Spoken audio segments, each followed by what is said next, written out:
পানির ভিতরে কি করে মাছ এলো? সত্যিকার ঘটনা এগুলা। পানির ভিতরে কি করে মাছ এলো রে ভাই? পান সেই মাছ ধরা হয় সেরকম বাঁশের কাঠি দিয়ে তৈরি হয়। হ্যাঁ, তো পানির ভিতরে মাছে ভর্তি আর মাছগুলো খিলখিল খিলখিল খিলখিল করছে। কি হলো? এত মাছ কোথা থেকে এলো? আমি তো খালি পান নিয়ে এসেছিলাম।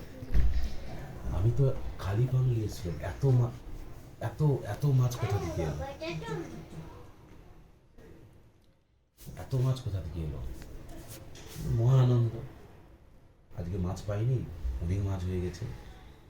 যখন ঘরকে ঢুকতে যাবে দেখে না একটাও মাছ নেই, আবার হালকা হয়ে গেছে।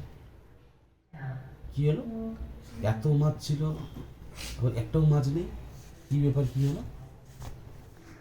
ভয় পেয়ে গেছে তখন বউকে, যে বলছে ও বউ আর এরকম মাছ জানি মাছকে একটু পাইনি, যে ভিডিও করবো তো ওটা বন্ধ করো। মাছ একটা পাইনি। ওটা দেখতে দেখতেছি শিমুলতলাটা যখন এসছি